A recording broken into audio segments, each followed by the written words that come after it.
All makers are artists in how they live their lives and how they move through this world. But not all artists become professional art makers. Julie Oakes knew from childhood that she wanted to be a professional artist, and she took the path to make that happen. Please join me as I go visit Julie in her gallery, which is also her home that she shares with her partner, Richard. I'm Carrie McLeod. Welcome to The Makers.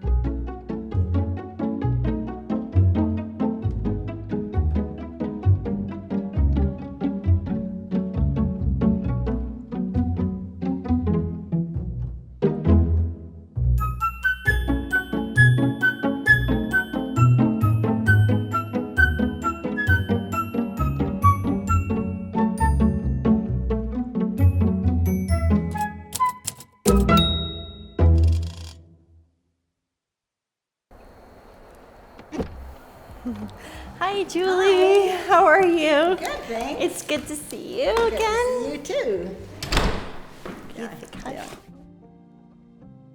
I'm really excited to spend some time with you. Good. This is beautiful. So, what show is hanging right now? It's the Brazil show. We were in Brazil last September and October, so all of this is what we brought back with us from Brazil. Oh, you brought it all with you.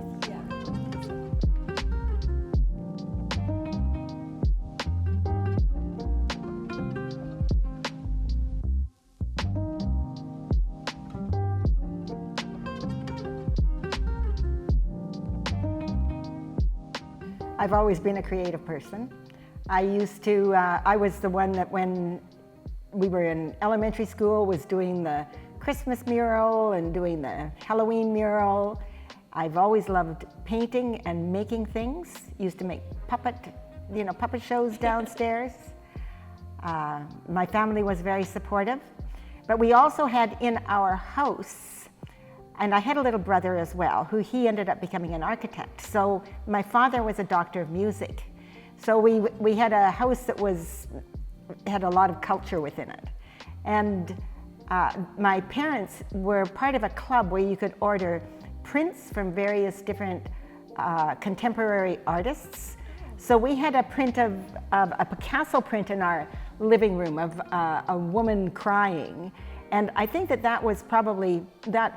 probably quite informed me as a younger person in terms of the fact that art wasn't, necessarily just landscapes, that it was a part of a whole culture with a group of people around it and everything as well. Mm-hmm. When I was between grade 11 and grade 12, I went to the Banff School of Fine Arts. Okay. So I was away from home for that amount of time with the André Stegeman and Françoise André were the teachers. They were both fairly well-known American artists. And I've always been interested in the life of an artist, almost as much as making art. So the idea, I would read books on the left bank in Paris and the community that was happening with all of the artists that were hanging out there. Right from the get-go wanted to live the life of an artist. Then finishing high school, I went to the University of Manitoba and took fine arts for 4 years. 3 years within the institution, and in the fourth year I dropped out, but still was within my programs, and once again lived the life of an artist in downtown Winnipeg with my own studio. And then after that it was a time when the Canada Council was maybe in their first year or their second year, they were actually going around and visiting artists' studios instead of having to submit things to them for a grant. And I got one of their first grants. And with that grant, I went to Europe and was able to come in contact with the great collections. From there, went to Greece, and from Greece, ended up going overland to India. So I was away at that particular time for 2 whole years. We very much believed in the idea of happenings and of your life being an artwork as well. So that carried through what it was that I was doing. And in India, in Nepal actually, I had the initial Canada Council grant renewed, and I proposed to the Canada Council that for a renewal of this grant, I would do a happening that would cover thousands of miles and reach thousands of people, which was essentially doing sort of a performance all the way back overland once again to Britain. And what did you do? Well, I bought a Jeep, and that Jeep we had decorated with 2 other artists as well, a guitar player and a printmaker, and we were going to be doing performances that would incorporate the music and the visual arts. It actually, we never ended up doing it because our Jeep broke down at the border. I mean, it was really much back in the day, so. Okay, so you just didn't end up doing it, but you just continued. I went back to London, England, and actually the man that was the guitar player that was traveling with me, when we got back to England, he ended up being in Eric Clapton's band. Oh, wow. And I ended up going to the Tibetan Center in Scotland, where I studied under Sherab Palden-Beru, who was the court Tonka painter from Lhasa before they were expelled from Lhasa. So that's, I think, probably where I was also influenced in terms of my love of detail and form and order within the work that I do. I've always had the feeling that I believe that art should be provocative but positive, positively provocative. So, and I've also had a feeling of a responsibility towards a community, not only a community of younger people younger than myself, but also to a community where you are able to talk to the community. You're not, scolding, or you're not being didactic, but instead I always wanted my art to have a sense of generosity to it. Mm-hmm. So, although it might be a little off kilter, it usually has underneath it a basis of fun. In London, I was at the Tibetan Center. At the Tibetan Center, the way that worked was that if you were staying there for a long period of time, as I was studying under Sherab Palden-Beru, you had to have a job there. So my job at the Tibetan Center I was the cook, but also I was to establish a weaving studio at the Tibetan Center. So I researched looms and had a loom built by a Scottish man that lived nearby, and we went up to Edinburgh and got wools, various different wools, and set up a weaving section at the Tibetan Center. I was doing a form of Tibetan discipline that was quite rigorous, 100,000 prostrations and 100,000 repetitions of the 100-syllable mantra, all with the idea of having some kind of a breakthrough in terms of understanding of life, and always working, still painting. I did a very large mural for them there that still is at the Tibetan Center in Scotland. And then at the end met someone who had a home in Wales, and went to the home in Wales, lived there for a while, still with a Tibetan practice, still with doing a lot of visual work, and then ultimately in the end came back to Canada.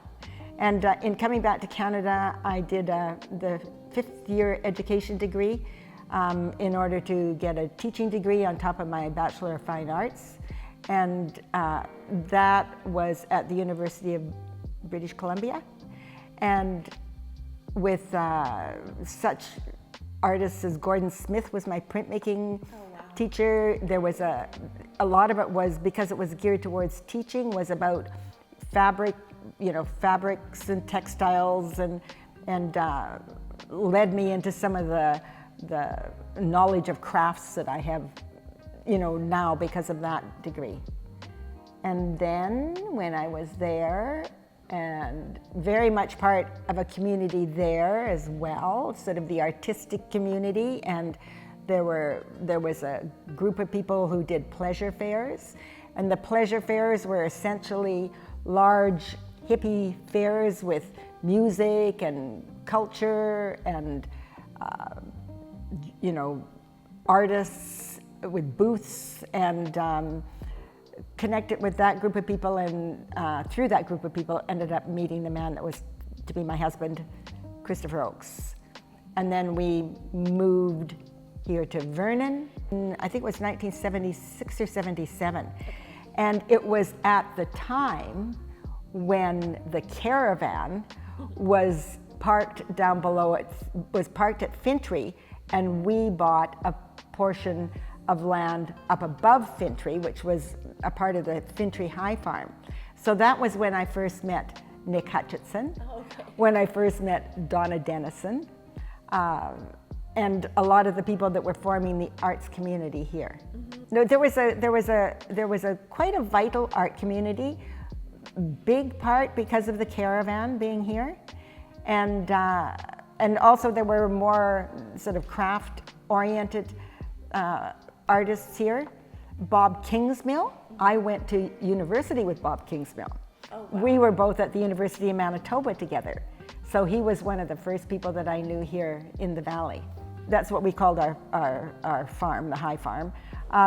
It was a good hour in and out of Vernon, and kids went in on the school bus, but we would have a lot of people out on the weekends, and working my studio. I built a studio there by myself. There's a lot of time working by yourself, of course, as an artist. And so it was nice to be able to do things like work on the caravan productions, because it was a chance of having more of a sense of living with a lot of different other people as well. Building something together. Yeah, building something together, exactly, instead of just being your solitary producer. I think that it's different now, and that they will find a way through all of their connectivity and technology that still utilizes creativity. I think that there is such a thing as visual knowledge, and I think that visual knowledge will always be important to human beings, and especially, of course, to artists, because you're working within a visual realm and trying to find a very specific form of visual knowledge. So I actually have great hopes for the younger people. My granddaughter lives at the High Farm. Her mother and her dad that's still where they're living, and she is 12 years old, and she's on chapter 20 of a novel she's writing. That's amazing. Yeah, so I think that creativity and the youth coming up, I believe, are in good hands. And I believe in our institutions. I think that that's where they, just as when I was younger and I had the chance of being able to work at the Regina Art Gallery, that our institutions are incredibly important for inspiring people coming up. Definitely. And also with here and having my studio and having Headbones Gallery, one of the mandates or the precepts of this gallery is inclusivity.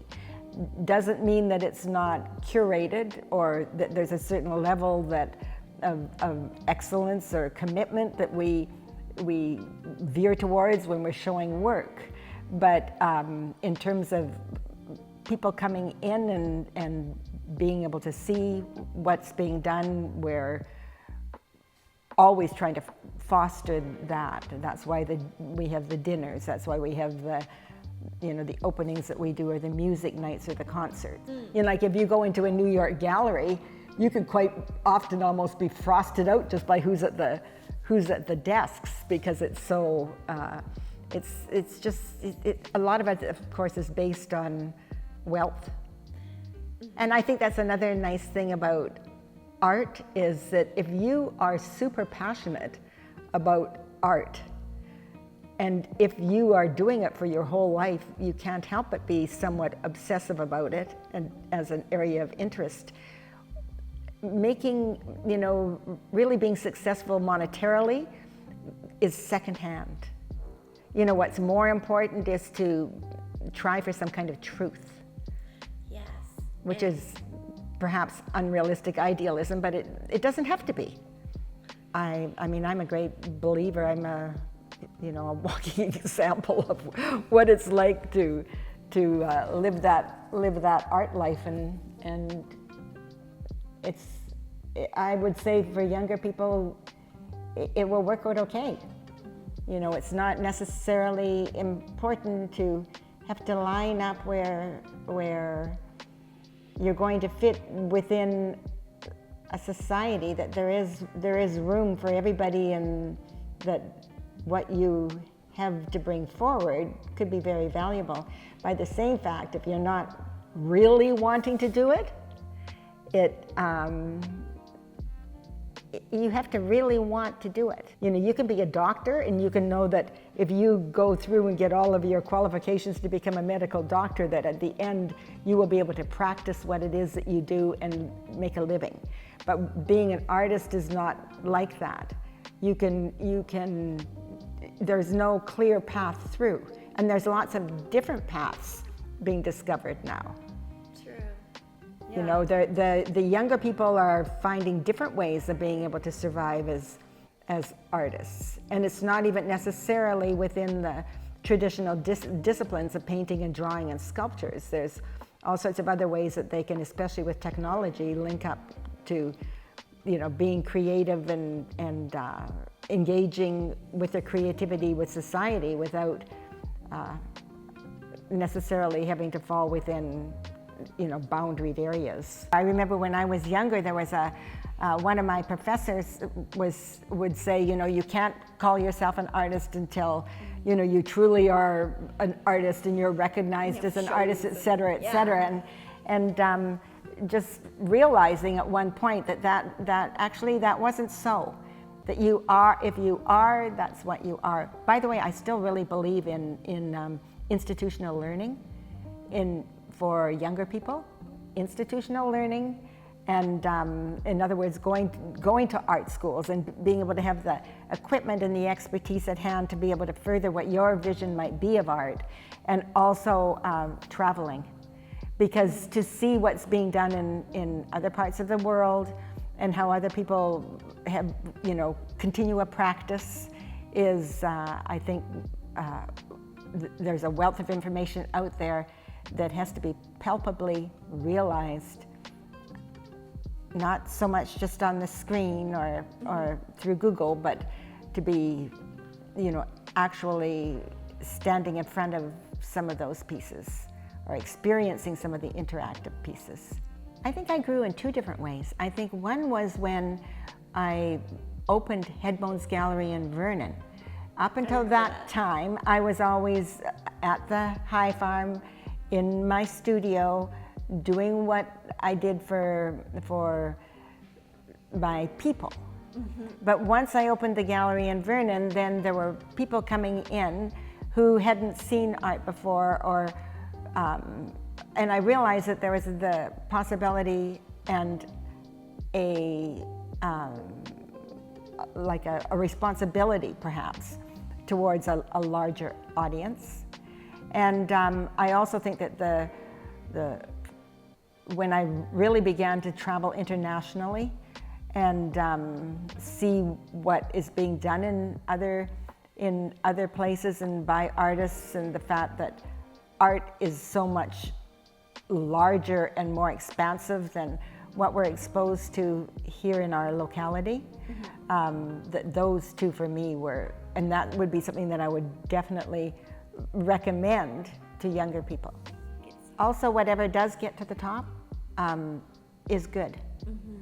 So if you do go to the Venice Biennale or go to the Tate or to the Museum of Modern Art, what you see there has been chosen by such seasoned eyes that it sort of holds a power that is better tuned to be able to reach the audience that artist wants to be able to reach. So I think that there is a lot to be said for quality.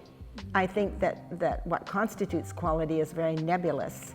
Maybe that's where the difficulty lies. Although I think that once something is made, as an artist, you know whether or not it's gotten to where it should have gotten to, or whether it hasn't. And then I think once it's recognized in a greater world, in the art world, that helps to make it grow. That's true. So that just as with anything that involves a kind of talent, it's important to work on it, really important to work on it. By the same fact, there is the possibility for giftedness to rise. I'd just like to say something else, and that is that one of the things with traveling and being able to, or having exhibition opportunities, that I would like to be able to keep on sharing those. And in fact, it means that when traveling or when in those exhibition opportunities, I have in my mind the sense that I want to somehow or other bring this back to where I am from, to here in Vernon.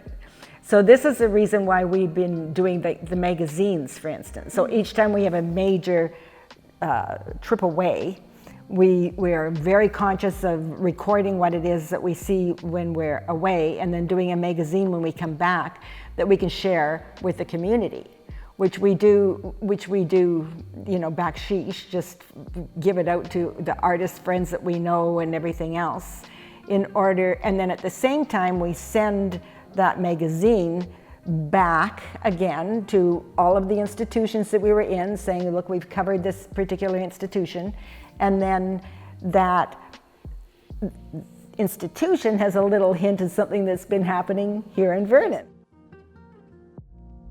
I was incredibly impressed with Noah's take on Europe, on him for his first time of being in Europe, and the fact that he was this very, very convinced artist and convincing artist from the beginning, and then he went to Europe and he saw what was being done and he loved it. It's that sense of historicity, which we don't have here as a culture. That It's true. We don't have the old museums and the old, that sense of historicity. So, it's inspiring. Being a female and the role of a female being important in terms of what the message is, if there is a message. I know what the inspiration is.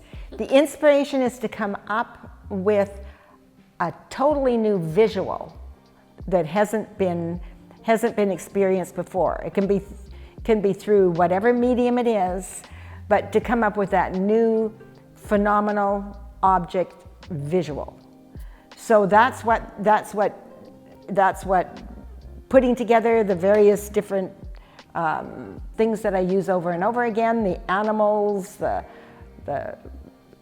sort of references to spirituality, the contemporary popness of it. I think that it's all about trying to find that absolutely new image. And what inspires me a lot are old collections, are museums, because I quite often start drawing in the museum and then bringing home that's what all of the black pieces are generally, having been drawing it right there in front of the piece, and then coming back to the studio and turning it into something else. This is gouache and oil stick. Okay. Yeah. We like to play chess. So there's the chess players. These were from Bali two objects in Bali that I collected when I was there with my children after our house burnt down. And here is this is the urn that has my mother's ashes in it. This one has my father's ashes in it. So you can see that there's it's sort of a back narrative to it, but it doesn't really make any visual sense other than this combination of events becomes very unusual.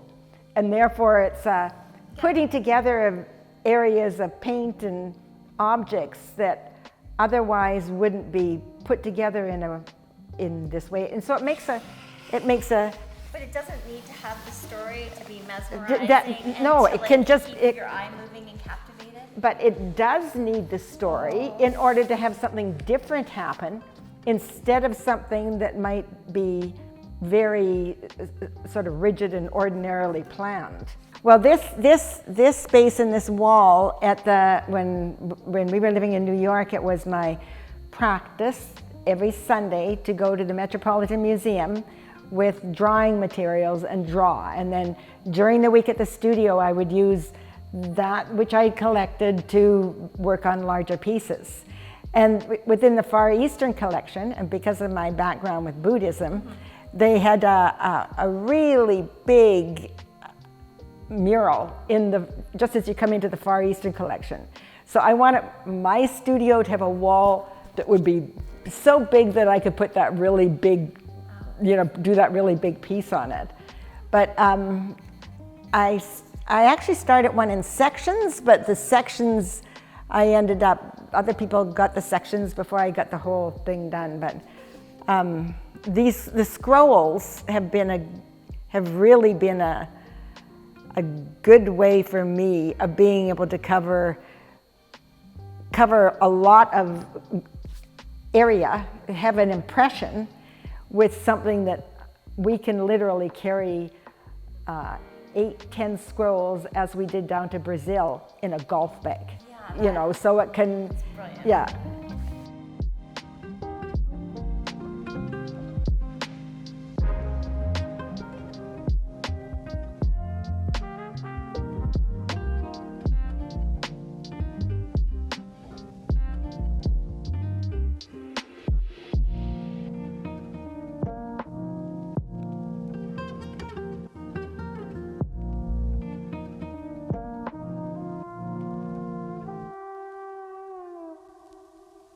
Our time with Julie was truly inspiring. The clarity in which she sees her purpose and embraces community shows younger generations that anything is possible as a maker if you believe in yourself and do the work. Thank you for joining us for this segment of The Makers.